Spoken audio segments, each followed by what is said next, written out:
दोस्तों नमस्कार। आज की अपनी इस ऑनलाइन क्लास में आप सभी लोगों का ज्ञानोस्फीयर एडू यूट्यूब चैनल पे दोस्तों स्वागत है। अपन ने फर्स्ट ग्रेड का सिलेबस चला रखा है और दोस्तों फर्स्ट ग्रेड में सीनियर सेकेंडरी लेवल की जो अपनी 12वीं क्लास की जो यूनिट चल रही है photo electric effect and matter waves, उसमें अपन ने फोटो इलेक्ट्रिक इफेक्ट के बारे में सारी बातें कर ली थी। उसका प्रायोगिक अध्ययन कैसे लोगों ने किया, हॉलवास और लिनार्ड ने किया, और उस प्रायोगिक अध्ययन को थ्योरेटिकली आइंस्टीन ने अपनी इक्वेशन से उन पांचों रिजल्टों को उन्होंने समझाया। अब अपन दोस्तों बात करते हैं मैटर वेव्स की, ड्यूल नेचर की, डी ब्रोगली हाइपोथेसिस, और डी ब्रोगली हाइपोथेसिस को प्रूव करने के लिए डेविसन एंड जर्मर नाम का वैज्ञानिक था जिसने एक एक्सपेरिमेंट किया। उस एक्सपेरिमेंट की अपन स्टडी करेंगे और अपनी ये यूनिट आज खत्म हो जाएगी। तो दोस्तों देखिए, सबसे पहले अपन बात करते हैं प्रकाश की द्वैत प्रकृति।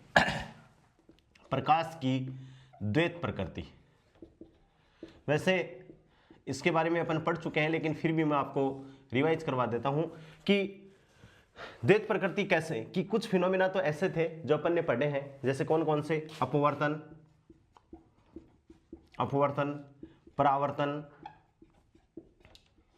व्यतिकरण, विवर्तन। इनको अपन ने प्रकाश की किस सिद्धांत से समझाया? प्रकाश के तरंग सिद्धांत से। किस सिद्धांत से समझाया दोस्तों? प्रकाश के तरंग सिद्धांत से समझाया। ठीक है, लेकिन कुछ फिनोमेना ऐसे कौन कौन से, जैसे प्रकाश विद्युत प्रभाव को अपन ने पढ़ा कि उसको तरंग सिद्धांत समझाने में क्या रहा? असफल रहा।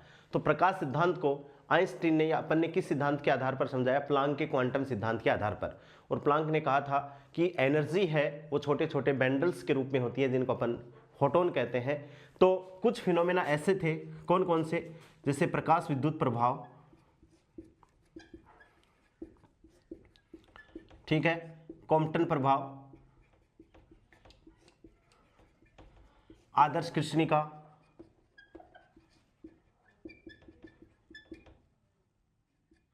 कृष्णिका, रमन प्रभाव आदि को अपन ने समझाया। लेकिन इसमें प्रकाश की कैसा रूप था? प्रकाश का कण स्वरूप। कैसा था दोस्तों? प्रकाश का कण स्वरूप के आधार पर समझाया कि प्रकाश छोटे छोटे पैकेट्स के रूप में होता है। तो सीधी सी बात ये होगी कि कुछ फिनोमेना तो ऐसे थे जिनको प्रकाश के तरंग सिद्धांत से समझा दिया, और कुछ फिनोमेना ऐसे थे जिनको प्रकाश का कण, यानी प्रकाश का कण का मतलब है कि प्रकाश फोटोन के रूप में गमन करता है, और सबसे जो इकाई है, सबसे छोटी इकाई, जिसको अपन ने क्या कहा था? क्वांटा कहा था। क्या कहा था? प्रकाश की सबसे छोटी इकाई which is transferable from one body to another body, इसको अपन ने क्या कहा? फोटोन कहा। और फोटोन की सबसे छोटी इकाई को दोस्तों अपन ने क्या कहा? क्वांटा कहा। तो इन दोनों तथ्यों के आधार पे प्रकाश की प्रयोग ये कहते हैं कि प्रकाश की कोई निश्चित प्रकृति नहीं है। अपन ये नहीं, इन प्रयोगों से आधार पर यह निष्कर्ष निकाला गया कि प्रकाश की कोई निश्चित प्रकृति नहीं होती। अर्थात इन दोनों के आधार पर अपन ने क्या रिजल्ट निकाला कि प्रकाश की कोई निश्चित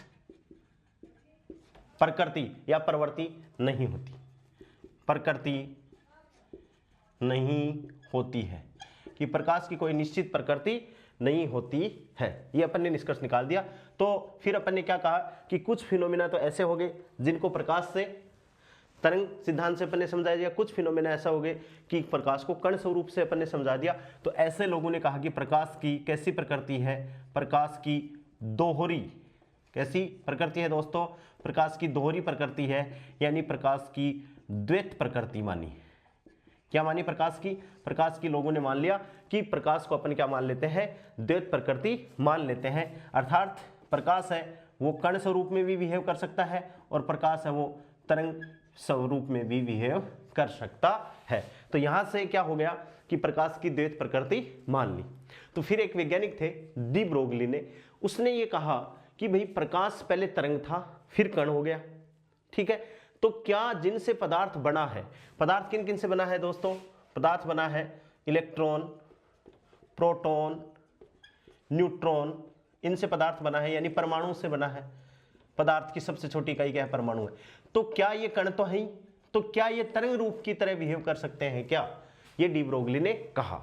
और डी ब्रोगली ने एक हाइपोथेसिस दे दी जिसको अपन क्या कहते हैं, डी ब्रोगली की हाइपोथेसिस। और डी ब्रोगली ने क्या कहा कि जैसे भाई प्रकाश है वो तरंग रूप में बिहेव कर रहा था, वो कण रूप में बिहेव करने लग गया, वैसे ही अपन ये कह सकते हैं कि ये जो कण है इनके संबंध भी एक क्या होनी चाहिए, एक तरंग मतलब इससे संबंधित हो जानी चाहिए। और उस डी ब्रोगली ने जो परिकल्पना दी उसको सिद्ध किसने किया, डेविसन और जर्मर नाम के वैज्ञानिक ने।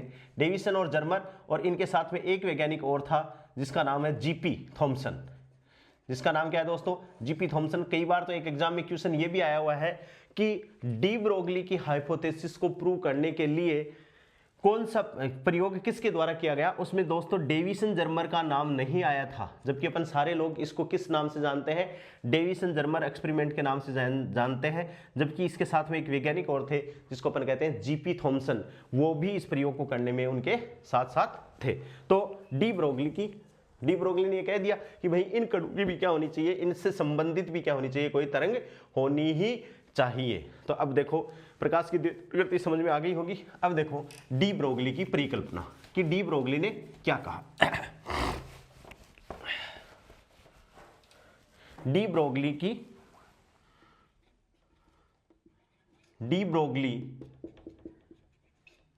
परिकल्पना, इसको डे ब्रोगली भी बोल सकते हो, डी ब्रोगली भी बोल सकते हो, कोई भी ब्रोगली बोल सकते हो।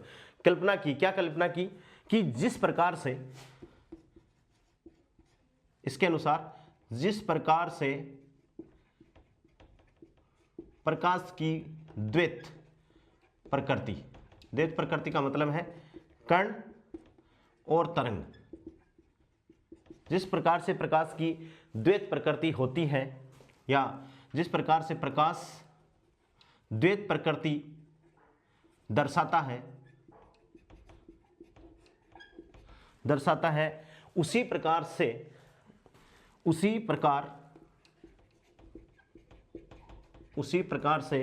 पदार्थ को भी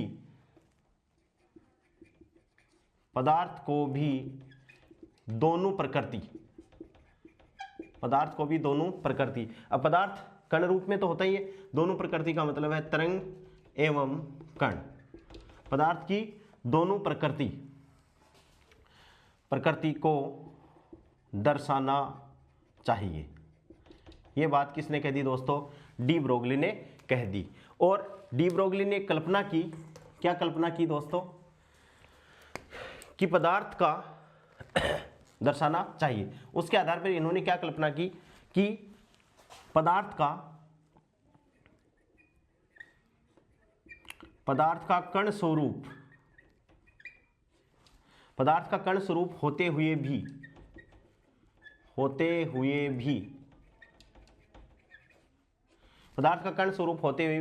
पदार्थ के कणों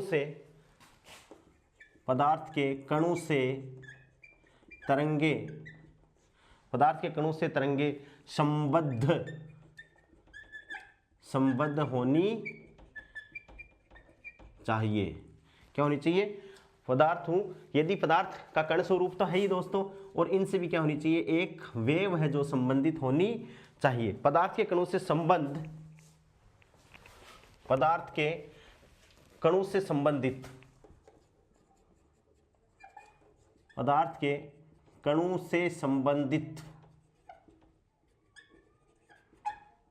संबंधित इस कल्पित, जो अपन ने कल्पना की है, अभी तक कल्पना ही है, इस कल्पित तरंगों को या इन कल्पित तरंगों को ही क्या कहा गया दोस्तों, द्रव्य तरंगे। क्या कहा गया, द्रव्य तरंगे, यानी मैटर, क्या कहा गया, मैटर वेव्स कहा गया, द्रव्य तरंगे कहा जाता है। और डी ब्रोगली ने ये दोस्तों हाइपोथेसिस दे दी, ठीक है। और डी ब्रोगली ने क्या कह दिया कि यदि कोई कण है वो तरंग रूप को प्रदर्शित करेगा तो उससे सहचारी एक लेमड़ा, एक तरंग धैर्य उससे रिलेटेड होगी। और डी ब्रोगली के अनुसार क्या होगी वो तरंग धैर्य, लेमड़ा इक्वल्स टू दोस्तों क्या हो जाएगी, h/p, जहां h क्या है, प्लांक नियतांक है ना दोस्तों, h क्या है, प्लांक नियतांक है, और p बराबर क्या है, संवेग। यदि किसी कण का m द्रव्यमान का कोई कण है और उसका वेग v है तो दोस्तों P बराबर क्या हो जाएगा m इंटू वी, और यहाँ से लेमडा इक्वल्स टू क्या हो जाएगा h अपॉन एम बी। ठीक है, अब अपन जानते हैं चूंकि काइनेटिक एनर्जी आप जानते हो E इक्वल्स टू क्या होता है 1/2 mv², और इसमें m का ऊपर नीचे गुणा करोगे तो ये क्या हो जाएगा p² अपॉन 2m। तो यहाँ से P यदि अपन लिखें तो P बराबर दोस्तों क्या होगा 2me, ये भी इंपॉर्टेंट, P बराबर क्या हो जाएगा √2me हो जाएगा। तो यहाँ से lambda equals to h upon P बराबर h अपॉन एम बी बराबर h अपॉन दोस्तों कितना हो जाएगा 2me। ये डी ब्रोगली की परिकल्पना है कि भाई यदि किसी कण से तरंग संबंधित रहेगी या जिन कणों से छोटे छोटे कणों से पदार्थ मिलकर बना हुआ है उनसे भी क्या होनी चाहिए संबंधित एक तरंग दैर्घ्य होनी चाहिए, जिसको अपन क्या कहते हैं डी ब्रोगली तरंग दैर्घ्य। इसको लेमडा को अपन क्या कहते हैं डी ब्रोगली तरंग दैर्घ्य या द्रव्य तरंग दैर्घ्य, क्या कहते हैं इसको डी ब्रोगली तरंग दैर्घ्य या द्रव्य तरंग दैर्घ्य इसको कहा जाता है। अब इन्होंने तो ये परिकल्पना दे दी, अब इसको ऐसे तो ये नहीं है कि डी ब्रोगली साहब ने कह दिया यार बहुत महान वैज्ञानिक है इसको मान लिया जाए, जब तक इसका एक्सपेरिमेंटल, क्योंकि अपनी फिजिक्स क्या कहती है कि प्रेक्षणों को प्रैक्टिकली अपन को क्या करना है प्राप्त करना है और फिर वेरीफाई करना है कि भाई प्रेक्षण सही है या नहीं है। भौतिक राशियां क्या है जिनको मापा या तोला जा सके, तो वो सारा काम किससे होता है एक्सपेरिमेंट से। तो उन्होंने एक एक्सपेरिमेंट किया और उन्होंने क्या किया इलेक्ट्रॉन जो कण था उसकी किस प्रकृति को तरंग प्रकृति को सिद्ध किया। बस किसको सिद्ध किया केवल और केवल इलेक्ट्रॉन की तरंग प्रकृति को सिद्ध किया, उन्होंने और किसी कण की तरंग प्रकृति को सिद्ध नहीं किया, केवल और केवल इलेक्ट्रॉन की तरंग प्रकृति को सिद्ध ही किया। और उसी से अपन कह सकते हैं कि भाई डी ब्रोगली की जो हाइपोथेसिस थी वो उन्होंने तो इलेक्ट्रॉन प्रोटॉन न्यूट्रॉन जिनसे पदार्थ मिलकर बना हुआ सबके लिए दी थी, लेकिन डेविसन जर्मर प्रयोग में मैन किस पे इलेक्ट्रॉन की तरंग प्रकृति को सिद्ध किया गया। और वहां से अपन ये मानते हैं कि वास्तव में कण के भी संबंधित क्या होनी चाहिए एक तरंग दैर्घ्य होनी चाहिए। अब दोस्तों बात क्या होगी लेमडा बराबर h अपॉन एम बी हो गया, लेमडा बराबर क्या हो गया h अपॉन पी और h upon M V h upon √2me हो गया। लेमडा बराबर h अपॉन पी बराबर h अपॉन एम बी बराबर h upon 2me under the root, ये आ गया। ये क्या है डी ब्रोगली वेवलेंथ है। ये बात आपको ध्यान में रखनी है, स्थूल कण इंपॉर्टेंट बात है। स्थूल कण का मतलब है बड़े कण, जैसे गेंद होगी कोई 1 किलो की गेंद होगी या 50 ग्राम की गेंद होगी 100 ग्राम की गेंद होगी, तो उसको अपन क्या कहते हैं स्थूल कणों से संबद्ध, इंपॉर्टेंट बात है स्थूल कणों से संबंध द्रव्य तरंग दैर्घ्य, स्थूल कणों से संबंध द्रव्य तरंग दैर्घ्य का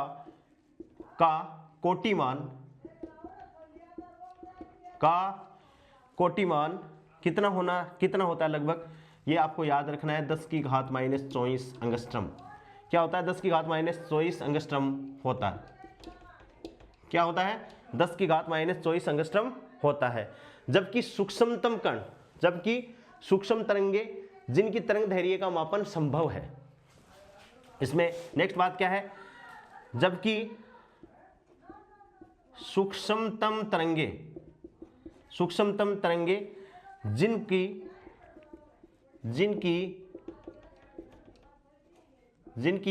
तरंग दैर्घ्य का मापन संभव है वे गामा किरणें होती हैं। वे क्या होती हैं दोस्तों गामा किरणें होती हैं। क्या होती हैं गामा किरणें होती हैं, अर्थात जिनकी लेमड़ा इक्वल्स टू कितना है 10 की घात -5 एंगस्ट्रम है। क्या है दोस्तों जिनकी लेमड़ा कितनी है 10 की घात -5 एंगस्ट्रम। यही कारण है कि पदार्थ का यही कारण है कि पदार्थ का स्थूल कणु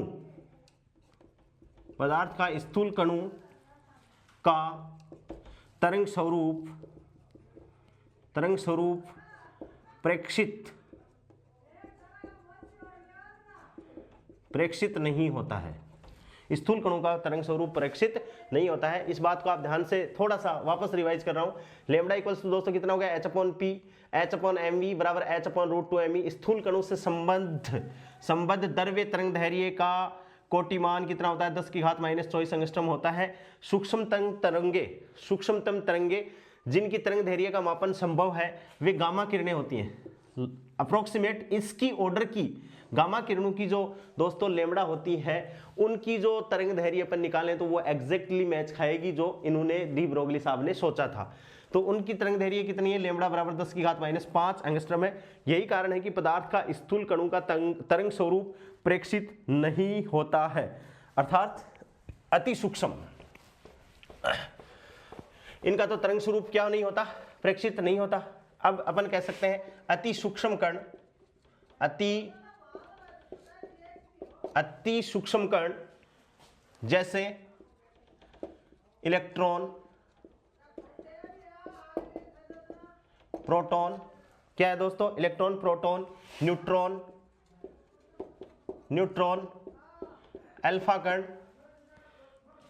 कण, परमाणु, अणु आदि से संबद्ध तरंग के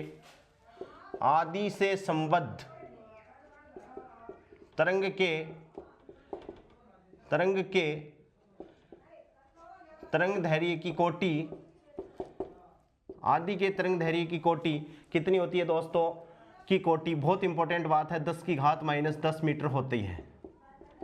कितनी होती है, 10⁻⁻10 मीटर होती है। और इसको दोस्तों अपन क्या कहते हैं, 1 एंगस्ट्रॉम के ऑर्डर की होती है। क्या होती है, 1 एंगस्ट्रॉम के ऑर्डर की होती है। और जो ये जो कोटि है वो किसकी है, एक्स किरणों की कोटि है।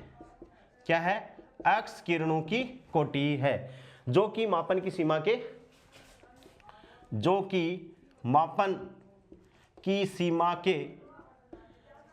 सीमा के भीतर होते हैं, जो कि दोस्तों क्या है, मापन की सीमा के भीतर होते हैं। तो अपन को ये बात याद रखनी है कि स्थूल कणों यानी जिनमें जैसे अपनी गेंद, वो स्थूल कणों में आ गई क्योंकि उसके अंदर द्रव्यमान ज्यादा है। द्रव्यमान ज्यादा होगा तो दोस्तों देखिए यहाँ से लेमड़ा क्या हो, बहुत ही नेग्लिजिबल आएगी, यानी वो प्रेक्षित नहीं होगी।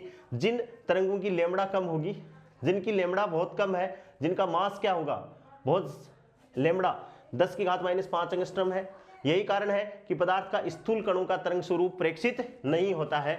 अति सूक्ष्म कण जैसे इलेक्ट्रॉन, प्रोटॉन, न्यूट्रॉन, अल्फा कण, परमाणु, अणु आदि से संबद्ध तरंग के तरंग दैर्घ्य की कोटि कितनी होती है, 10⁻⁻10 एंगस्ट्रॉम। या आप डायरेक्ट ये भी कह सकते हो कि जिनकी तरंग दैर्घ्य की कोटि क्या, द्रव्य तरंग के कोटिमान कितना होता है, इतना, तो उनका प्रेक्षित नहीं होता। और जिनकी कोटिमान 10⁻⁻10 मीटर या एंगस्ट्रॉम के ऑर्डर की होती है, क्या होती है दोस्तों, एंगस्ट्रॉम के ऑर्डर की होती है, उनका तरंग स्वरूप क्या हो जाता है, प्रेक्षित हो जाता है। ये बात आपको ध्यान में रखनी है। ये थोड़ी सी थ्योरेटिकल बात हो गई है, ठीक है। अब अपन बात करते हैं आवेशित कणों से संबद्ध डी ब्रोगली तरंग दैर्घ्य। ये इंपॉर्टेंट है, यहां से क्वेश्चन आता है। आवेशित कणों से संबंधित डी ब्रोगली तरंग दैर्घ्य, आवेशित कणों से संबंध, आवेशित कणों से संबंधित डी ब्रोगली तरंग दैर्घ्य क्या है, डी ब्रोगली तरंग दैर्घ्य। अपन इसको कैलकुलेट करेंगे दोस्तों। तो देखो लेमडा इक्वल्स टू H/P बराबर H/mv बराबर क्या है, H/2me। और यहाँ जो ये E है दोस्तों, ये है अपनी गतिज ऊर्जा। क्या मानी अपन ने, इसको क्या माना है, गतिज ऊर्जा माना है, ठीक है। तो यहाँ से गतिज ऊर्जा अपन जानते हैं E बराबर कितना है, 1/2 mv²। और अपन यदि अपन मान के चलें कि आवेशित कण पर आवेश Q है, यानी Q आवेश के आवेशित कण को, Q आवेश के आवेशित कण को V वोल्ट से त्वरित किया जाए, या V वोल्ट विभवांतर से त्वरित किया जाए, तो दोस्तों क्या हो जाएगा, गतिज ऊर्जा क्या हो जाएगी 1/2 mv² बराबर क्या हो जाएगा Q इंटू वी। देखो ये कहाँ से आया Q इंटू वी, अपन जानते हैं कार्य की परिभाषा से या V की परिभाषा से W/Q, विभव की परिभाषा से, तो W बराबर क्या हो गया दोस्तों Q इंटू वी। ये जो कार्य है वही क्या है ऊर्जा है, तो V बराबर गतिज ऊर्जा का मान क्या हो गया दोस्तों Q इंटू वी। तो अब अपन बात देखें P बराबर क्या है m इंटू वी बराबर क्या होता है 2me बराबर क्या हो गया दोस्तों 2mq इंटू वी।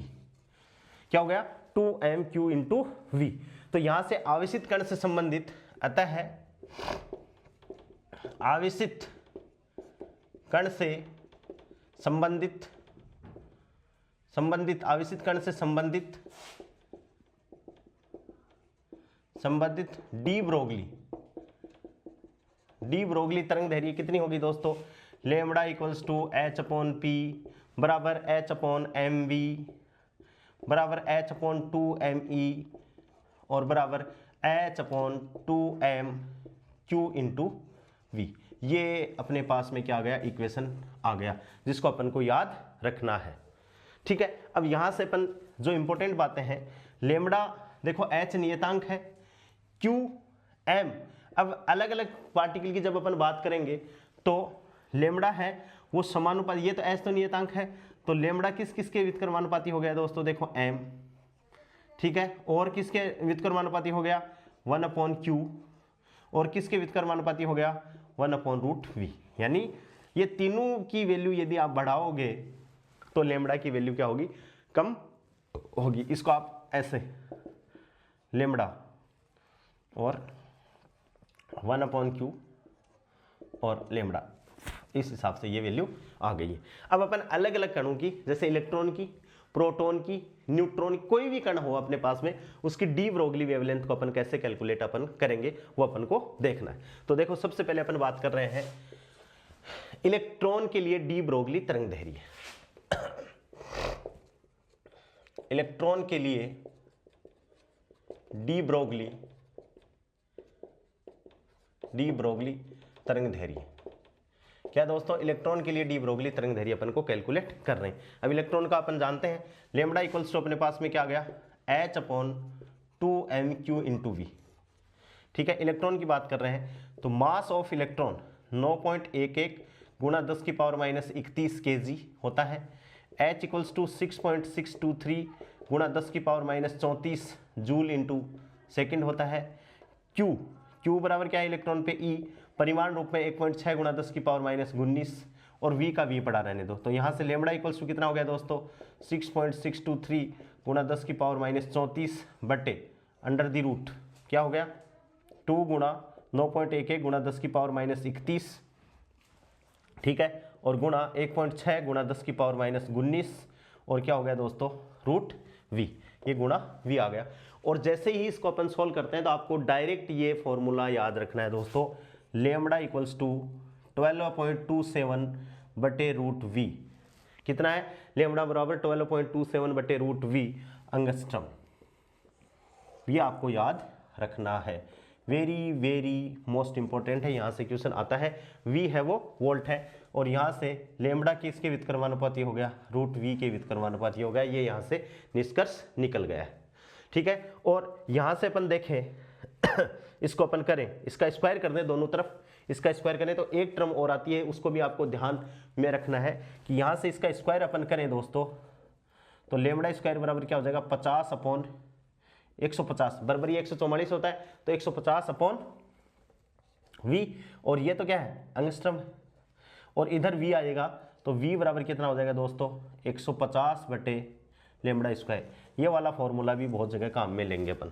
v बराबर क्या हो गया 150.6, इसको स्क्वायर करेंगे तो लेमडा स्क्वायर, दोनों तरफ लेमडा स्क्वायर, इसका स्क्वायर करेंगे v, तो v अपन यहाँ से 150.6 बटे लेमडा स्क्वायर से अपन क्या निकाल लेंगे दोस्तों वोल्ट निकाल लेंगे। इसका मात्रा कितना हो जाएगा वोल्ट।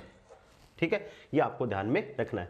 तो ये वेरी वेरी इंपॉर्टेंट है किसके लिए इलेक्ट्रॉन की। ये मान लो किस में आ जाए नैनोमीटर में आ जाए तो ये नैनोमीटर में 1.227 हो जाएगा दोस्तों, ये 12.27 है, ये नैनोमीटर में क्या हो जाएगा 1.227 हो जाएगा। ठीक है, इसको आपको ध्यान रखेंगे। अब अपन बात करते हैं दोस्तों किसके लिए, ये इलेक्ट्रॉन के लिए होगी। ऐसे ही अपन किसकी बात के लिए करते हैं, प्रोटॉन की बात करते हैं।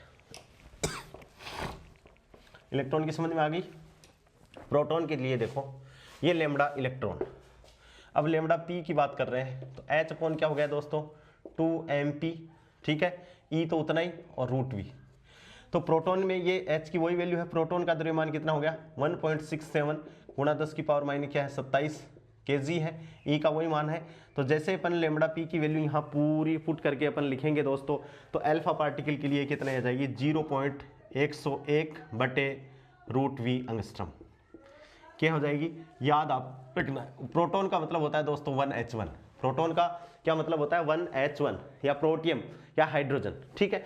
अब देखो मैं दूसरी जो लिख रहा हूं फॉर ड्यूट्रॉन, किसके लिए लिख रहा हूं, फॉर ड्यूट्रॉन। ड्यूट्रॉन का मतलब है 1H2। तो इसमें एक बात चेंज हुई है, क्या चेंज हुई है कि प्रोटॉन का जितना आवेश है उतना ही ड्यूट्रॉन का आवेश है। ध्यान से देखो आवेश को कौन चीज डिसाइड करता है, ये 1 डिसाइड करता है, ये 1 डिसाइड करता है, लेकिन इसका द्रव्यमान यहाँ तो 1 है और यहाँ 2 है। इसका मतलब क्या हो गया, मास ऑफ ड्यूट्रॉन बराबर क्या हो गया, मास ऑफ प्रोटॉन। प्रोटॉन के मास का क्या हो गया दोस्तों, जस्ट दुगुना है। ये प्रोटॉन का मास mp है, ये प्रोटॉन का मास क्या है, जस्ट दुगुना, जस्ट दुगुना हो गया। तो लेमडा ड्यूट्रॉन, लेमडा ड्यूट्रॉन बराबर कितनी हो जाएगी दोस्तों मास ऑफ md। तो ये क्या हो जाएगा, मास ऑफ md, md का यहाँ क्या लिखेंगे 2, तो लेमडा d बराबर क्या हो जाएगा, मास ऑफ, यानी लेमडा कितनी हो जाएगी ड्यूट्रॉन के लिए 0.202 बटे रूट वी, ठीक है। और ये क्या हो जाएगी ड्यूट्रॉन के लिए एंगस्ट्रॉम, ये किसके लिए हो जाएगी, सॉरी देखो प्रोटॉन के लिए दोस्तों ये नहीं है, प्रोटॉन के लिए जैसे अपन वैल्यू पुट करेंगे तो ये है लेमडा बराबर 0.286, ये है कितनी है दोस्तों 0.286 अपॉन रूट वी एंगस्ट्रॉम। ये किसके लिए है, प्रोटॉन के लिए। ड्यूट्रॉन के लिए करोगे, ड्यूट्रॉन के लिए करोगे तो इसमें किसका भाग लग जाएगा, रूट 2 का भाग लग जाएगा। रूट 2 का भाग लगते ही कितना आ जाएगा, फॉर ड्यूट्रॉन के लिए हो जाएगी 0.202 बटा रूट वी एंगस्ट्रॉम। और अल्फा पार्टिकल के लिए जैसे ही अपन करोगे, ये आपको याद रखनी है, अल्फा पार्टिकल का मतलब क्या है दोस्तों 2He4, ठीक है। तो अल्फा पार्टिकल में मास ऑफ अल्फा बराबर क्या हो जाएगा, प्रोटॉन के मास का तो 2 गुना, प्रोटॉन के मास का तो 4 गुना। मास देखो 4 है, प्रोटॉन में यहाँ 1 है, तो 0.286 अपॉन रूट वी, ये वेरी वेरी इंपॉर्टेंट। ये किसके लिए है, ड्यूट्रॉन के लिए। तो एम अल्फा बराबर क्या हो गया, प्रोटॉन के मास का तो 4 गुना, और आवेश ई अल्फा बराबर क्या होता है दोस्तों 2E, यानी यहाँ 2 है, यहाँ क्या है 2 है। तो आवेश अल्फा पार्टिकल पे आवेश कितना होता है, प्रोटॉन के आवेश का 2 गुना होता है। तो अपन जैसे ही इसके लिए अल्फा पार्टिकल के लिए डी ब्रोगली तरंग दैर्घ्य लिखेंगे दोस्तों, तो ये फॉर्मूले अपन को रटने हैं, लेमडा अल्फा, और ये कितना आ जाएगा, जैसे अपन इसको सॉल्व करेंगे तो 0.101 बटे रूट वी एंगस्ट्रॉम। ये जो मैंने पहले अल्फा के लिए लिखा था ये किसके लिए है, अल्फा के लिए है, ठीक है। तो आपको ये अल्फा, ये ड्यूट्रॉन और ये क्या है प्रोटॉन। प्रोटॉन के लिए कितना 0.286 upon root V angstrom, deuteron के लिए कितना 0.202 अपॉन रूट वी, और एम अल्फा बराबर इतना। अब दोस्तों जैसे मान लो कई बार क्या आते हैं हीलियम लिथियम के लिए पूछा जाता है, तो आप इनका कॉन्फ़िगरेशन लिख लो कि भाई जैसे लिथियम के लिए अपन ने लिखा, हीलियम के लिए लिखा जैसे मैंने 2He3, तो यहाँ आवेश तो हो जाएगा डबल और द्रव्यमान कितना हो जाएगा 3 गुना प्रोटॉन के मास का। और लिथियम के लिए लिखा तो हाइड्रोजन हीलियम लिथियम, तो लिथियम के लिए 3 लिथियम जितना भी होगा, 4 है 5 है 6 है, तो मास को तो उतने से गुणा कर दोगे और आवेश को कितना कर से गुणा कर दोगे, उतने से कर दोगे, आप इसको सोल्व कर लोगे। ये तीनों आपको, चारों आपको याद रखनी है, लेमडा इलेक्ट्रॉन के लिए, लेमडा प्रोटॉन के लिए, लेमडा ड्यूट्रॉन, ड्यूट्रॉन का मतलब है 1H2। देखो हाइड्रोजन के 3 आइसोटोप है, 1H1 1H2 और 1H3, जिसमें 1H3 तो क्या है ट्रिटियम, जो अस्थायी है, मिलता ही नहीं है, यदि मिल भी जाता है तो अस्थायी कण है, पाया ही नहीं जाता। 1H2 ये स्थायी कण है ड्यूटेरियम, तो इसकी डी ब्रोगली वेवलेंथ इतनी हो गई है, जिसको आपको याद रखना है।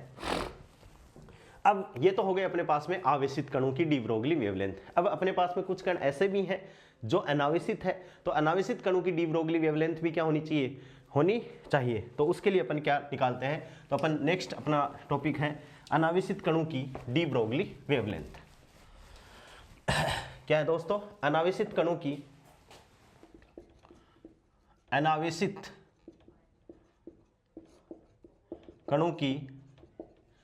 डी ब्रोगली तरंगदैर्घ्य, अनावेशित कणों की डी ब्रोगली तरंगदैर्घ्य क्या कहता है ये, कि अनावेशित कण की तापीय गतिज ऊर्जा, ये आपको याद रखना है।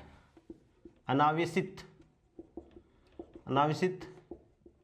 कणों की तापीय गतिज ऊर्जा, ध्यान से देखना दोस्तों, तापीय गतिज ऊर्जा का मतलब है E बराबर F/2kT।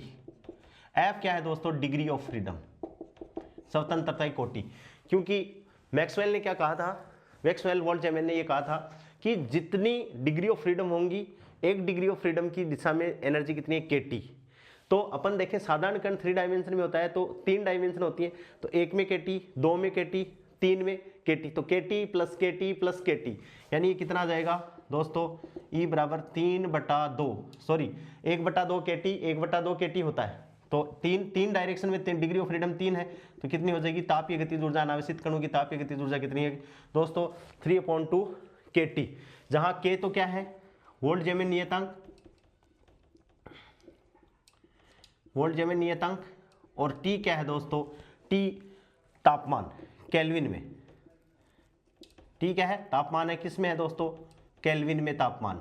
ठीक है, जैसे इसको वैल्यू को पुट करेंगे तो लेमड़ा बराबर H/2me ये होता है, तो लेमड़ा बराबर क्या हो गया, H/2m गुणा E की वैल्यू कितनी है, 3/2 kT, 2 से 2 कट गया, तो लेमड़ा बराबर H/3m kT। ये सारे अनावेशित कणों के लिए क्या आ गई, डी ब्रोगली तरंग वेवलेंथ आ गई है अपने जितने भी अनावेशित कण होते हैं उनके लिए।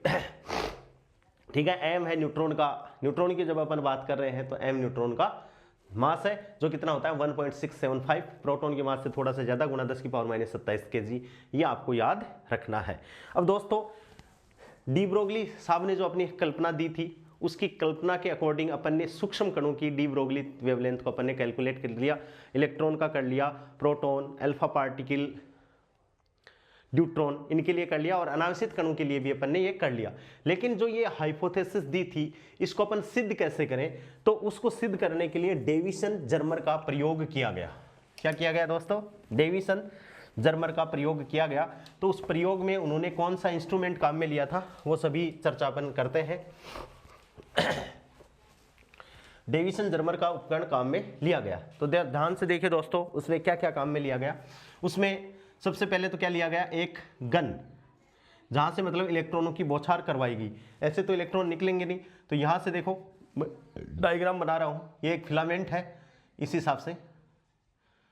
ठीक है, ये फिलामेंट ले लिया और इस फिलामेंट पे बैटरी लगाई है, यानी इसको त्वरित करने के लिए। ठीक है दोस्तों, इस फिलामेंट से क्या हो रहा है, इलेक्ट्रॉन निकल रहे हैं, और इलेक्ट्रॉन नीचे भी बिखर सकते हैं, तो इलेक्ट्रॉन को एक गन के द्वारा, किसके द्वारा, एक गन के द्वारा अपन इस पे इलेक्ट्रॉन को इंसिडेंट करवा रहे हैं।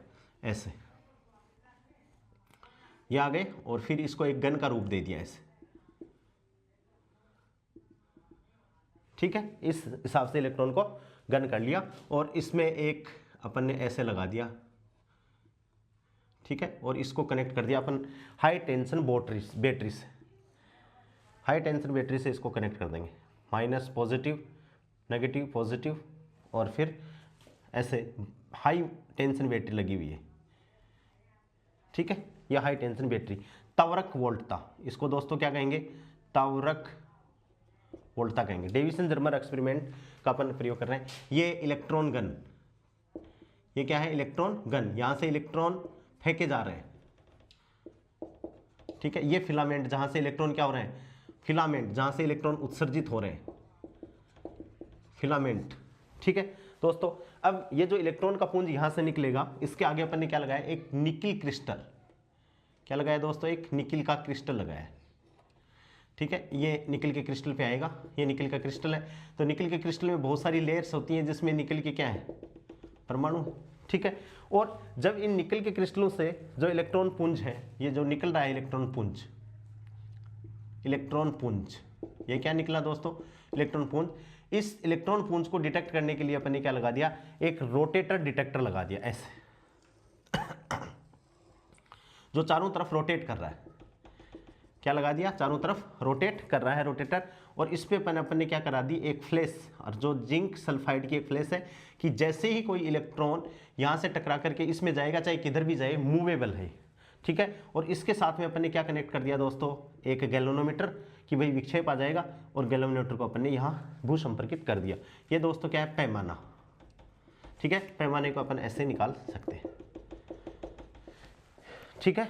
और ये है इलेक्ट्रॉन सूचक, ये जो है वो क्या है, इलेक्ट्रॉन सूचक, कि इलेक्ट्रॉन सूचक पैमाना है कि जैसे ही कोई इलेक्ट्रॉन इस पे आ जाएगा अपन को कोई पता चल जाएगा। और ये यहाँ क्या लगा हुआ है, गैल्वेनोमीटर लगा हुआ है।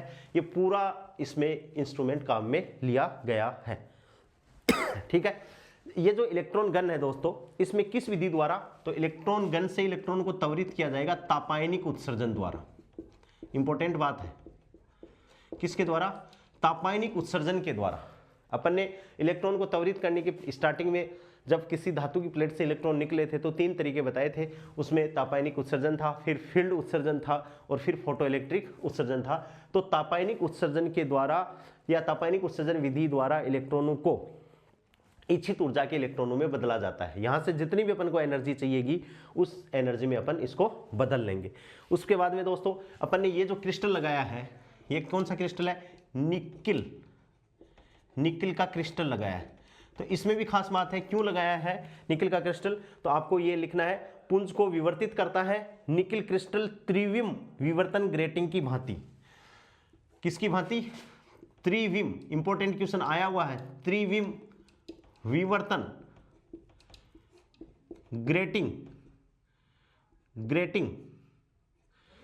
त्रिविम विवर्तन ग्रेटिंग, त्रिविम विवर्तन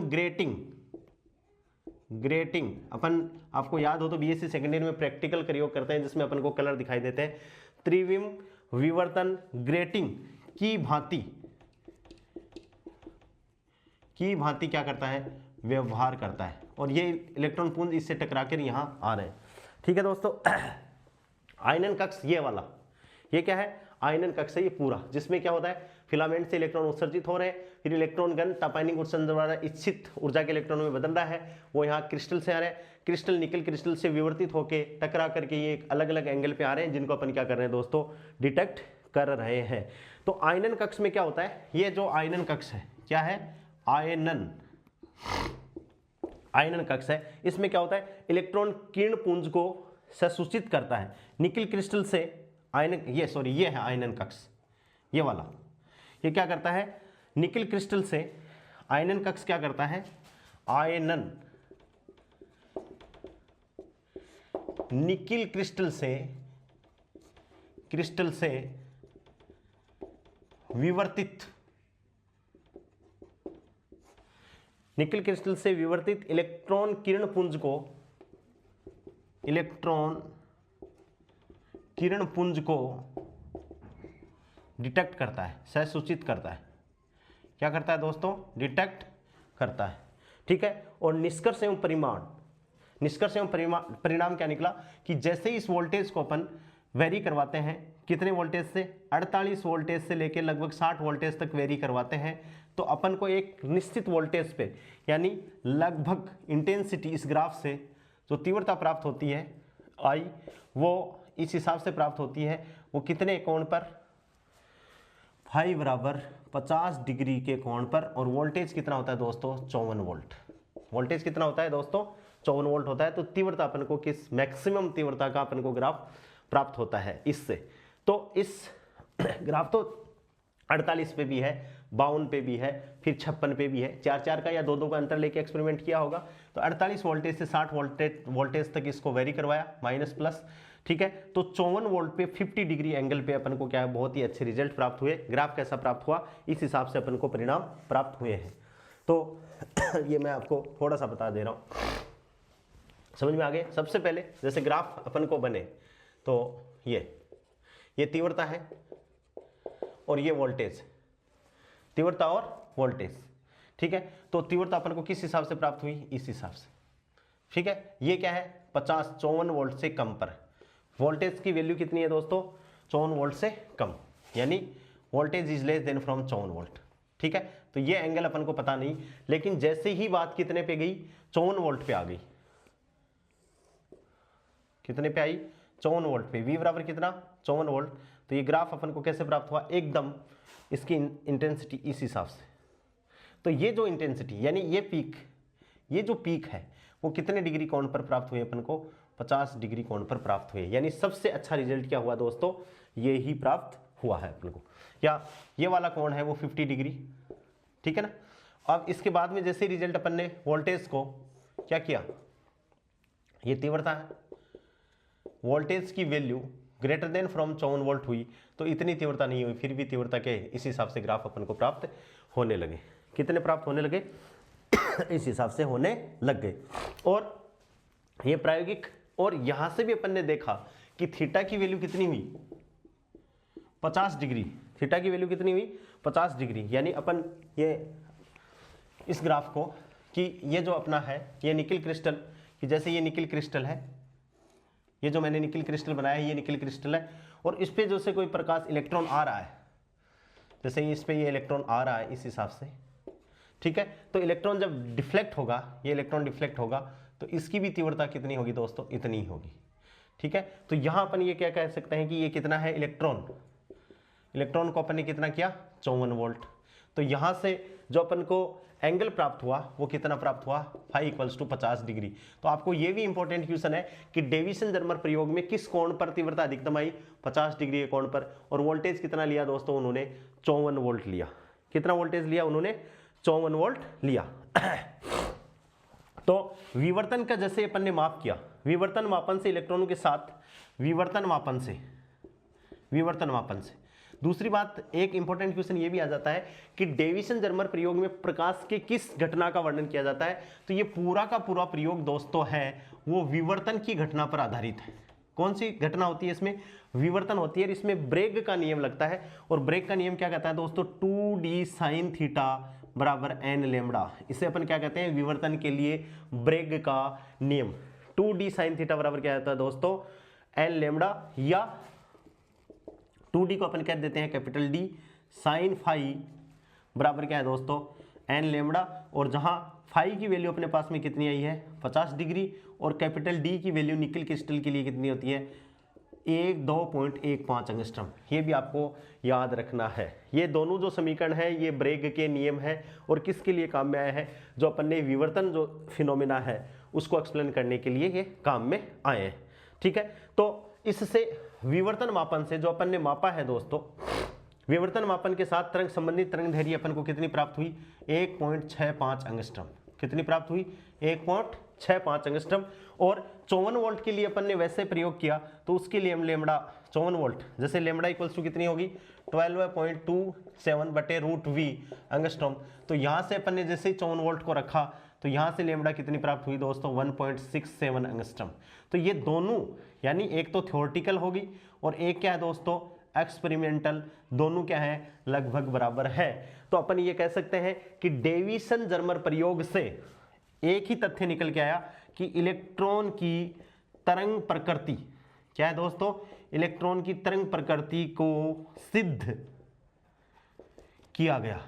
किसकी प्रकृति को, केवल और केवल इलेक्ट्रॉन की तरंग प्रकृति को सिद्ध करने के लिए, हर कण की तरंग प्रकृति को सिद्ध करने के लिए डेविसन जर्मर प्रयोग नहीं किया गया था। ध्यान रखना, प्रोटॉन की तरंग प्रकृति डेविसन जर्मर प्रयोग से समझाई नहीं जाएगी, न्यूट्रॉन की नहीं समझाई जाएगी। केवल अपन को ये याद रखना है कि केवल और केवल इलेक्ट्रॉन की तरंग प्रकृति को सिद्ध करने के लिए प्रयोग किया गया था। डी ब्रोगली सिद्धांत से जैसे ही अपन √54 वोल्ट करते हैं तो ये 1.67 एंगस्ट्रम आती है, और एक्सपेरिमेंटल क्या आती है, 1.65। विवर्तन मापन से, यह है विवर्तन मापन। विवर्तन मापन का मतलब दैट इज एक्सपेरिमेंटल, ठीक है। और अपने 54 वोल्ट के लिए क्या, ये दैट इज थ्योरेटिकल। क्या है दोस्तों, थ्योरेटिकल। और ये दोनों क्या कर गए, मैच कर गए, तो अपन ने डी ब्रोगली की हाइपोथेसिस को सही मान लिया, ठीक है। अब देखो थोड़ा सा 2d sin थीटा बराबर n लैम्बडा, इसके बारे में थोड़ा सा डिस्कस कर लेते हैं। ये आ ही गया है, तो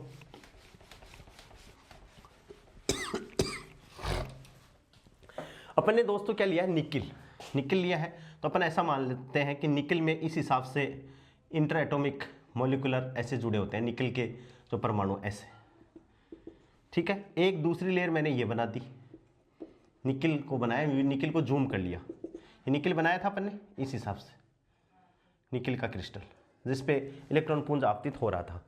बात किसकी कर रहे हैं, यहां से कोई प्रकाश आएगी और यहां से वापस क्या हो जाएगी, विवर्तित, ठीक है। पुंज आया और चलेगी।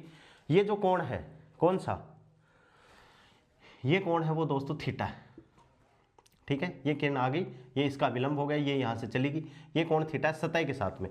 और ये जो दूरी है दोनों लेयर के बीच की दूरी, ये तो है छोटा डी, और यहां से ये जो दूरी है दोस्तों वो क्या है, कैपिटल डी। और ये पूरा जो कोण है ये क्या है, फाई। और ये क्या है, जो इलेक्ट्रॉन, ये आपतित इलेक्ट्रॉन पुंज है, क्या है दोस्तों, आपतित इलेक्ट्रॉन पुंज। ये अपने सॉलिड स्टेट में काम में आएगा, आपतित इलेक्ट्रॉन पुंज है। और ये जो मैंने जो गोल गोल बताए हैं दैट इज, ये है परमाणुीय जालक, बेसिस लेटिस है दोस्तों, ये क्या है, परमाणुीय जालक है, ठीक है। और ये क्या है दोस्तों, विवर्तित इलेक्ट्रॉन पुंज। ये कौन सी है, विवर्तित इलेक्ट्रॉन पुंज, ठीक है। ये क्या है, विवर्तित इलेक्ट्रॉन पुंज, और इस हिसाब से ये है। और ये वाला कोण कितना है दोस्तों, ये थीटा है। तो इसके लिए एक तो समीकरण क्या लिखा था, 2d साइन थीटा बराबर क्या है, एल लेमड़ा, जिसको ब्रेग ने दिया था। और एक अपन ने इक्वेशन क्या लिख लिया, d साइन फाई बराबर क्या है, एल लेमड़ा, जहां पर फाई बराबर कितना है, 50 डिग्री, और कैपिटल डी बराबर इसके लिए कितना है, 15 एंगस्ट्रॉम, ठीक है। इसमें d है वो दो जालक तलों के मध्य की दूरी है, छोटा डी तो, ठीक है। फिर n क्या है, विवर्तन की कोटि, कि भाई विवर्तन कौन सा विवर्तन हो रहा है, विवर्तन की कोटि, ठीक है। लेमड़ा इलेक्ट्रॉन से संबंधित तरंग दैर्घ्य होगी। थीटा क्या है, पृष्ठ स्पर्शी कोण, यानी पृष्ठ से आपतित किरण पुंज का बनाया हुआ कोण, पृष्ठ स्पर्शी कोण। और फाई क्या है, विवर्तन कोण। ये जो कोण है दोस्तों, ये कौन सा कोण है, विवर्तन कोण। इसको अपन सॉलिड स्टेट में और डिटेल से अपन पढ़ लेंगे। और थीटा और फाई में संबंध, थीटा तथा फाई में संबंध बताओ, बहुत सरल है कि पूरा कोण 180 डिग्री, इसमें दो तो ये थीटा है, तो फाई बराबर कितना हो गया दोस्तों, फाई बराबर 180 डिग्री माइनस 2 थीटा, कितना हो गया, 2 थीटा। तो थीटा की वैल्यू भी अपन यहाँ से निकाल सकते हैं, थीटा और फाई में संबंध हो गया। और एक मैं परमाणु के उसमें आएगा बोर क्वांटीकरण शर्त का स्पष्टीकरण मैं कर देता हूँ, इसमें दिया हुआ है, जो वहाँ भी आएगा अपने एटम वाले में, मॉडर्न फिजिक्स में आएगा, कि बोर ने कहा कि जो इलेक्ट्रॉन जब तरंग प्रकृति में, इलेक्ट्रॉन की जो तरंग प्रकृति है वो कैसे चलेगी, बोर क्वांटीकरण शर्त का, बोर क्वांटीकरण शर्त का स्पष्टीकरण वो इसी के माध्यम से होता है। क्योंकि इलेक्ट्रॉन है, आपने देखा होगा कि बोर ने कहा था कि एक नाभिक होता है, नाभिक के चारों ओर निश्चित कक्षाओं में इलेक्ट्रॉन चक्कर लगाते रहते हैं। तो वो इलेक्ट्रॉन कण रूप में चक्कर नहीं लगाते हैं दोस्तों, किसके रूप में लगाते हैं, तरंग रूप में चक्कर लगाते हैं। किसके रूप में चक्कर लगाते हैं, तरंग रूप में चक्कर लगाते हैं। यानी इलेक्ट्रॉन नाभिक के चारों ओर इलेक्ट्रॉन नाभिक के चारों ओर अप्रगामी तरंगों के रूप, या अप्रगामी तरंगों का मतलब है तरंग पैकेट। अप्रगामी तरंगों का मतलब क्या है दोस्तों, तरंग पैकेट के रूप में वर्ताकार कक्षाओं में चक्कर काटते हैं या चक्कर लगाते हैं, ठीक है। और उसने क्या दिया कि ये कोई नाभिक है, ये कोई कक्षा है, तो इसमें इलेक्ट्रॉन दोस्तों इस हिसाब से, ठीक है। अप्रगामी का मतलब ऐसे। अब इसमें ये कैसे पता चला कि कितना लेमड़ा आएगा, तो उसके लिए क्या हो गया, उसने ये कहा, किसने, डी ब्रोगली ने, कि जितना जो चक्कर होगा उस चक्कर की परिधि क्या होगी, एन लेमड़ा के पूर्ण गुणज के रूप में होगी। 2 पाई आर इक्वल्स टू कितना हो गया दोस्तों, एन लेमड़ा, ठीक है। अब जैसे मान लो 2 pi r equals to 2 lambda है, या 3 लेमड़ा, सॉरी 3 लेमड़ा है, तो ये क्या होगी कक्षा 3 लेमड़ा, तो 1 लेमड़ा, ये एक तरंग होगी, 2 लेमड़ा और ये 3 लेमड़ा। और जब ये बहुत फास्ट मूव करेगी तो क्या कौन सी तरंग बना लेगी दोस्तों, अपरगामी तरंग बना लेगी। तो 2 पाई आर इक्वल्स टू कितना हो जाएगा, 2 pi r equals to n lambda, और लेमड़ा बराबर क्या है भाई एच अपॉन एम बी। तो ये क्या हो गया, बोर जो क्वांटीकरण की शर्त थी यह लेमड़ा की वैल्यू रखो, तो 2 pi r equals to N H upon M b को इधर मल्टीप्लाई करो, तो एम बी इक्वल्स टू कितना आ गया, M V R equals to N H upon 2 pi, यानी एम वी आर बराबर एन एच क्रॉस, यानी केवल इलेक्ट्रॉन उन्हीं वर्ताकार कक्षाओं में चक्कर लगाएगा जिनके लिए कोणीय संवेग का मान कितना होना चाहिए, एच क्रॉस का पूर्ण गुणज होना चाहिए, जहां एच क्रॉस क्या है एच अपॉन 2 पाई। तो ये क्या है, बोर के क्वांटम सिद्धांत का जो स्पष्टीकरण है वो डी ब्रोगली की हाइपोथेसिस से एक्सप्लेन किया गया था कि जैसे इलेक्ट्रॉन वर्ताकार कक्षाओं में चक्कर लगाएगा तो अपरगामी तरंगों के रूप में लगाएगा। तो इसके दो कंसिक्वेंस हो गए।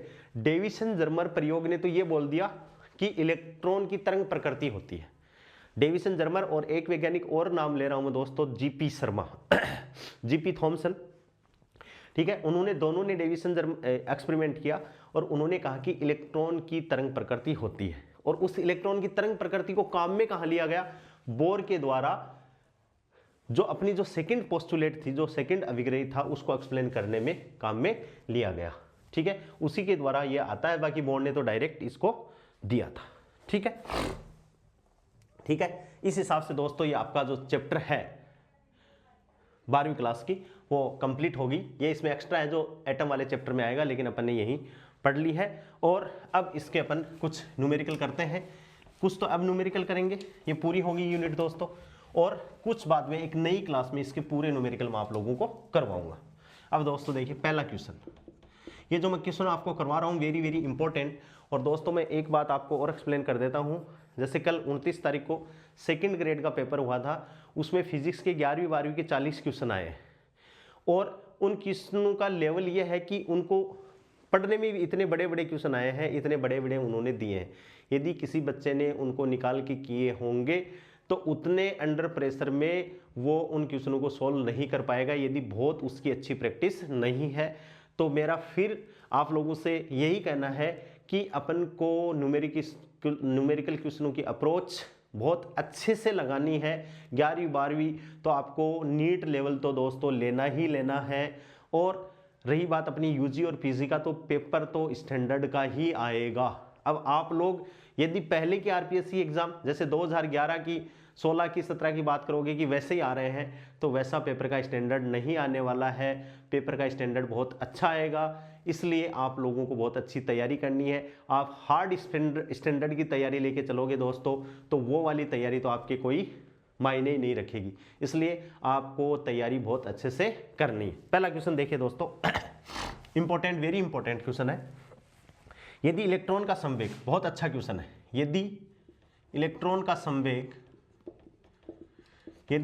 संवेग pm, p का मतलब संवेग है, m का मतलब मोमेंटम, pm से परिवर्तित कर दिया, pm से परिवर्तित कर दिया जाए तो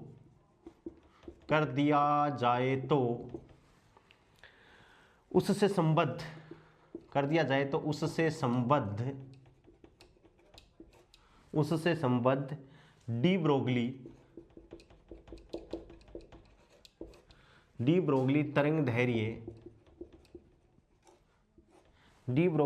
दैर्घ्य 0.50% से परिवर्तित हो जाती है,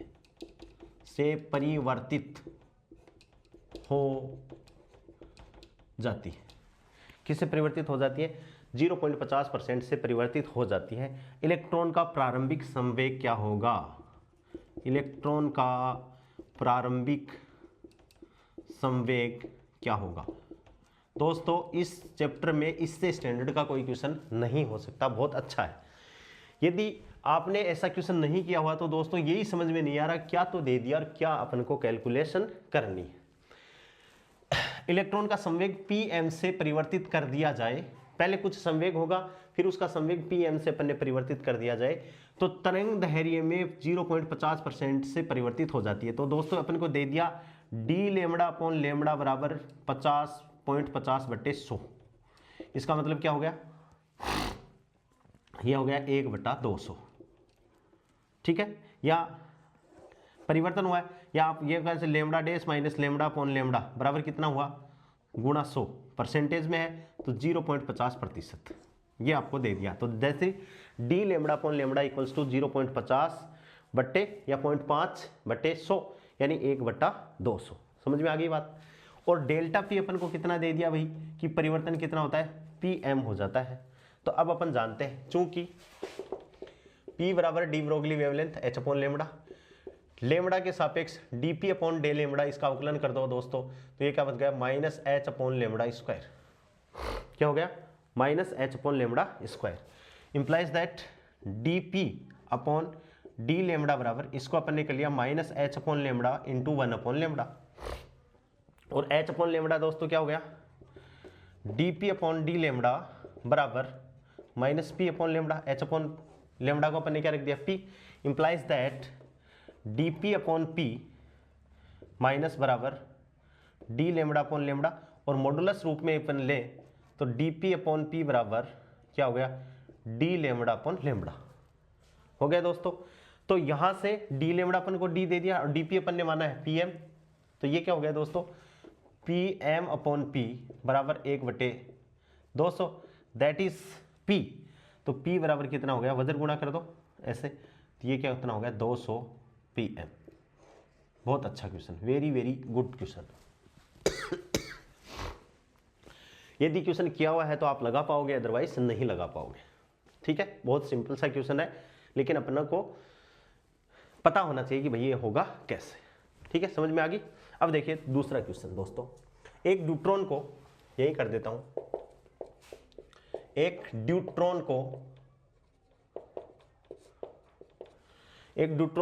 500 वोल्ट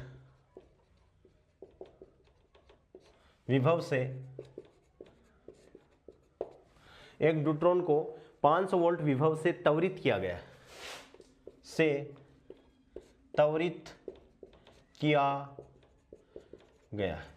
एक न्यूट्रॉन को 500 वोल्ट के विभव से त्वरित किया गया है। एकल आयनित हीलियम आयन को, दोस्तों क्या है एकल आयनित हीलियम आयन को, एकल आयनित हीलियम आयन को उतनी ही डी ब्रोगली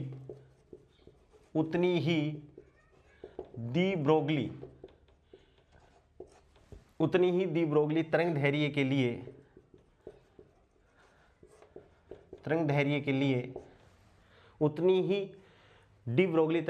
लिए कितने विभवांतर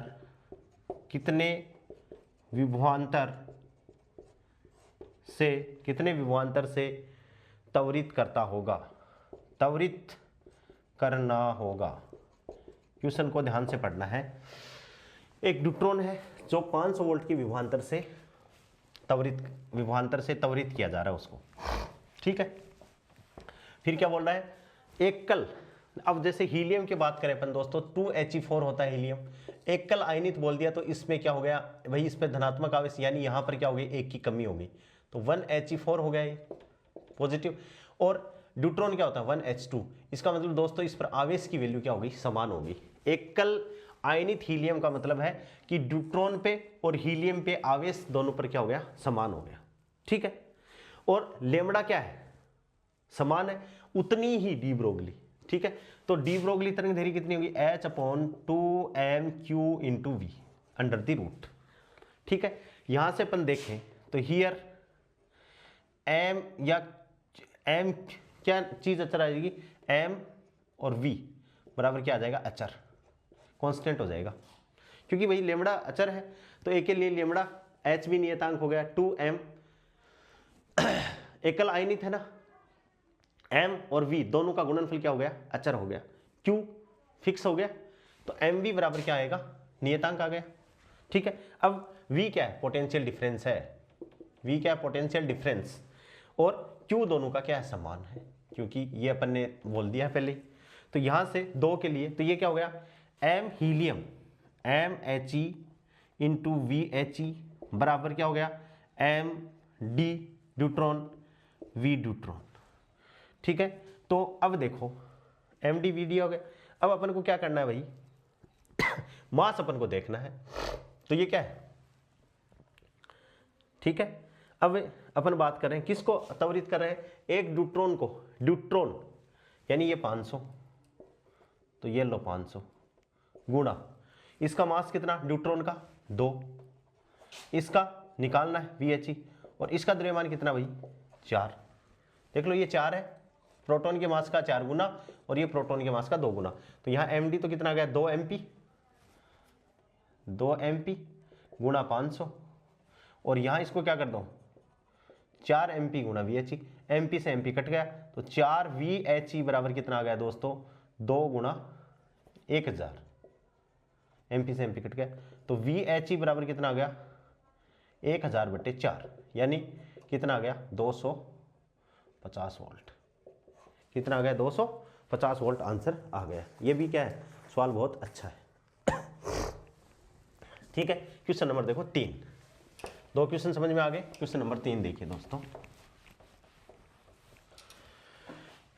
क्वेश्चन 3, इसमें तो एक घूमने की कंसेप्ट और लगेगी दोस्तों। क्वेश्चन नंबर 3 देखिए, एक अल्फा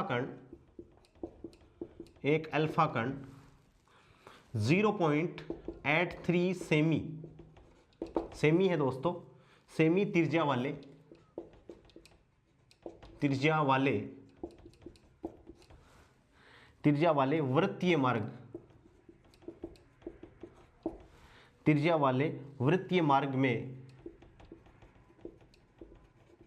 वृत्तीय मार्ग में चुंबकीय क्षेत्र 0.25 वेबर प्रति मीटर स्क्वायर की उपस्थिति में गति करता है। की उपस्थिति में क्या करता है दोस्तों, गति करता है। तो इस कण से संबद्ध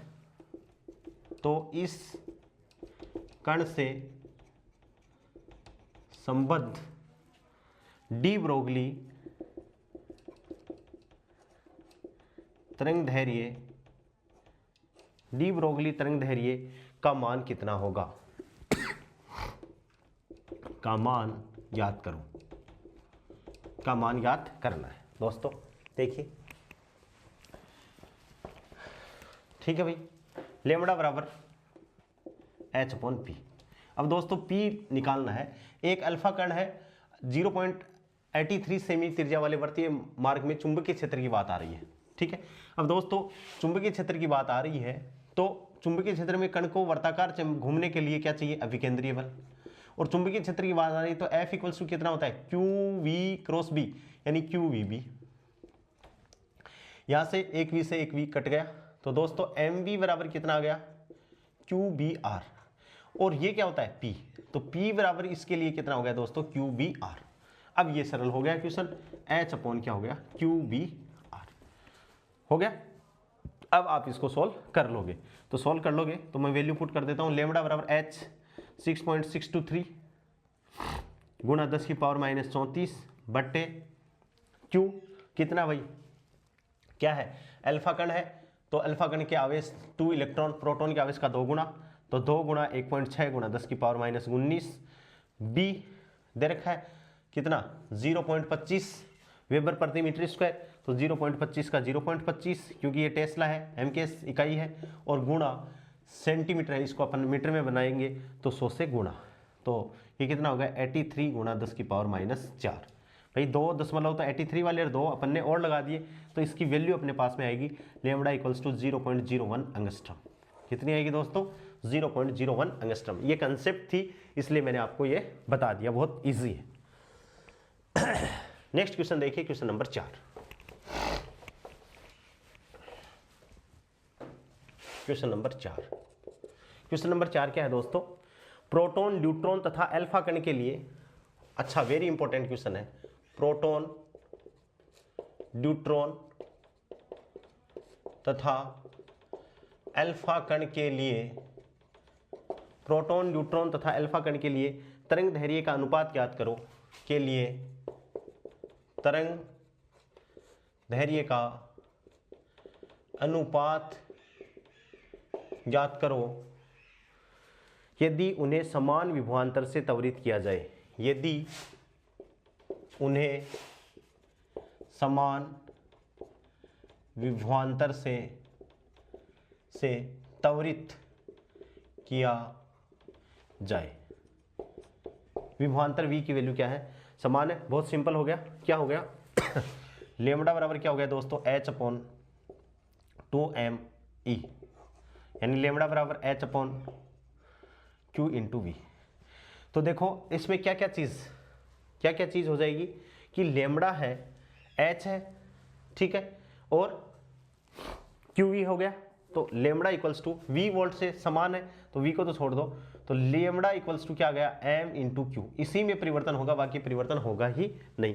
वी वोल्ट से तो समान विभवांतर है देखो, तो लेमडा की जो वैल्यू है वो इसी हिसाब से चेंजेस होगी। तो अपन यहां से क्या कर दें, अनुपात अपन को लिखना है, तो बहुत सिंपल है। ये क्वेश्चन तो मेरे को करवाना ही नहीं चाहिए था, इतना सिंपल है जिसकी कोई हद नहीं। तो लेमडा प्रोटॉन अनुपात लेमडा न्यूट्रॉन अनुपात लेमडा अल्फा, तीनों है, प्रोटॉन न्यूट्रॉन और अल्फा।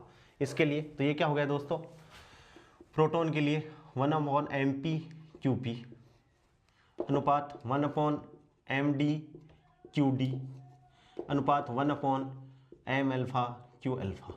ठीक है, ध्यान से, ये 1H1 है, ये 1H2 है, और ये दोस्तों 2He4 है। ये अपन को ध्यान में रखना है। तो नीचे वाले तो किसको डिसाइड करेंगे, आवेश को डिसाइड करेंगे दोस्तों। किसको डिसाइड करेंगे, आवेश को डिसाइड करेंगे। तो देखो बराबर ये ऐसा कैसा mp/qp अनुपात। अब देखो md मास कितना है, इसकी अपन बात कर रहे हैं, तो मास 2 गुना है, आवेश बराबर है, तो 2 गुना है, तो ये क्या हो गया 2md/qd, 2md या 2mp, प्रोटॉन के बराबर कर लो mp/qp। ठीक है, यहां से देखो मास तो 4 गुना और आवेश है वो 2 गुना, तो ये क्या हो गया 1/8, 4 दूनी कितना हो गया दोस्तों, 4 दूनी 8। तो या ऐसे कर लो 4mp इंटू 2qp √। यहाँ से इसको ये कटेंगे तो कट गए, देखो तो 1 अनुपात 1/√2 अनुपात 1/√8, और √8 को क्या लिखा जाता है दोस्तों, 4 का तो 2 बाहर आ गया, ये आ गया। ये अपने पास में अच्छा क्वेश्चन हो गया। ये आपको मैं तो कहूँगा आपको कि ये आप रट लो तो बहुत अच्छा है। 1 अनुपात 1/√2 अनुपात 1/2√2 बहुत अच्छा क्वेश्चन है। ठीक है, कई बच्चे क्या करते हैं, इनका जो फॉर्मूला मैंने बताया था 0.286 उनसे करते हैं, और उनसे ये सॉल्व हो नहीं पाते हैं, नहीं हो पाते हैं, तो वो क्वेश्चन गलत करके आते हैं, जबकि इसको वो फॉर्मूला अपन को लगाना ही नहीं है, इसी फॉर्मूले से ये हो जाएगा। नेक्स्ट क्वेश्चन देखिए दोस्तों, क्वेश्चन नंबर 5। क्वेश्चन नंबर 5 क्या है, यदि विरामावस्था से या विरामावस्था में स्थित इलेक्ट्रॉन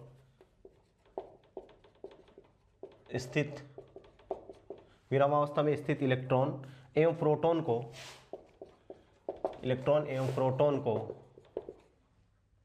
को V0 विभवांतर से त्वरित करने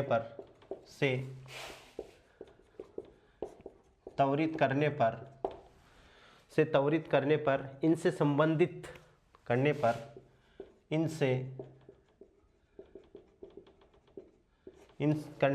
संबंधित डी ब्रोगली तरंग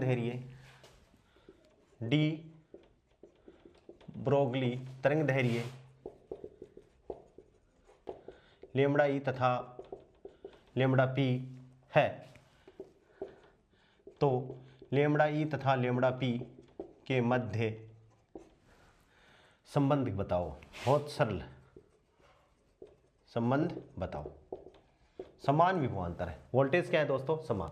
तो लेमड़ा इक्वल्स टू क्या है, h/2m/q/v0, डायरेक्ट 2me और e की जगह क्या हो गया दोस्तों q/v0। यहाँ v0 क्या है, नियत, v0 नियत है और q का परिमाण क्या होता है दोस्तों, बराबर होता है। तो q भी नियत मान लो, तो लेमड़ा किसके, √m के, ठीक है। अब सबसे पहले तो बात क्या है, mass of proton is greater than क्या होता है, मास ऑफ इलेक्ट्रॉन, इसलिए lambda proton is less than from क्या हो गया, लेमड़ा इलेक्ट्रॉन। यानी इलेक्ट्रॉन के लिए जो डी ब्रोगली वेवलेंथ है उसका मान ज्यादा होगा और प्रोटॉन के लिए कम होगा। अब इस पे अपन क्या कर दें, अनुपात कर दें, तो लेमड़ा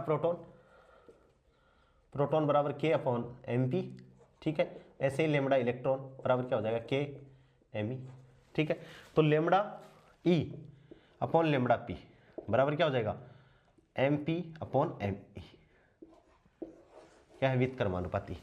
क्या हो जाएगा दोस्तों, lambda e upon lambda p बराबर mp/me। ये क्वेश्चन भी बहुत बार आया है, वेरी इंपॉर्टेंट क्वेश्चन, इसको भी आप डायरेक्ट याद रखना चाहो तो रख सकते हो। इलेक्ट्रॉन और प्रोटॉन की तरंगों का अनुपात है mp/me√, ये व्युत्क्रमानुपाती होते हैं तो उल्टा चलेंगे, फिर यहाँ ई ऊपर है तो यहाँ ई नीचे है, यहाँ पी नीचे है तो यहाँ पी ऊपर, ये आपको ध्यान में रखना है। एक नेक्स्ट क्वेश्चन दोस्तों, क्वेश्चन नंबर 6, क्वेश्चन नंबर 6 क्या है क्वेश्चन, एक इलेक्ट्रॉन तथा फोटोन को, अच्छा क्वेश्चन है, एक इलेक्ट्रॉन तथा फोटोन को डी ब्रोगली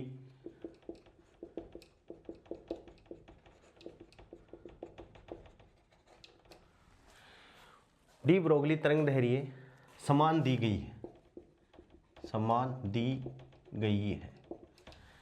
प्रोटॉन और इलेक्ट्रॉन को डी ब्रोगली तरंग दैर्घ्य वो समान दी गई है। सिद्ध कीजिए कि इलेक्ट्रॉन की कुल ऊर्जा,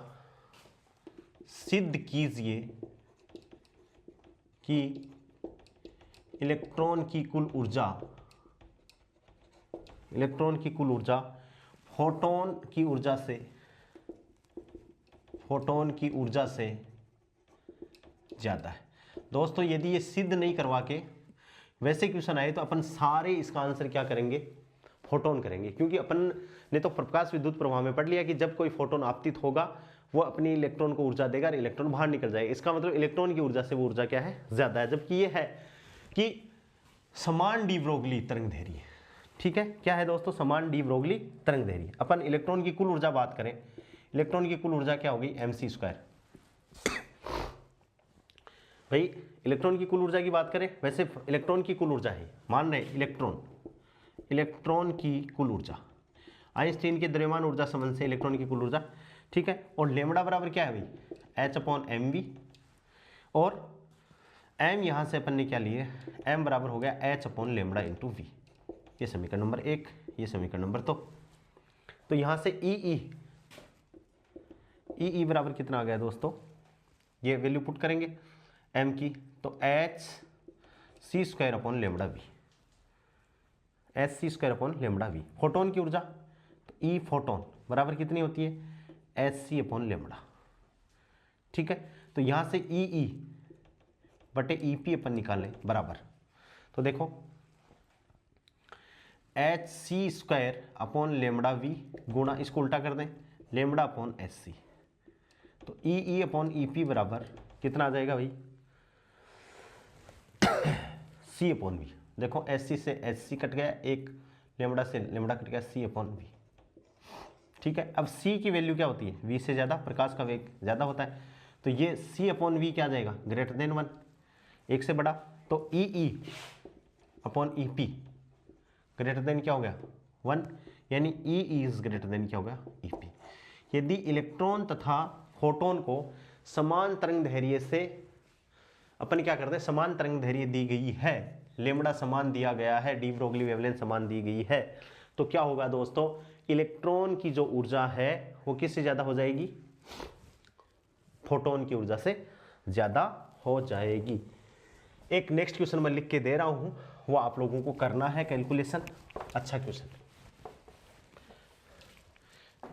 क्वेश्चन नंबर 7 क्या है, क्वेश्चन है कितनी गतिज ऊर्जा वाले न्यूट्रॉन के साथ कितनी गतिज ऊर्जा वाले न्यूट्रॉन के साथ, कितनी गतिज ऊर्जा वाले न्यूट्रॉन के साथ 1.40 गुणा 10 की पावर माइनस 10 मीटर डी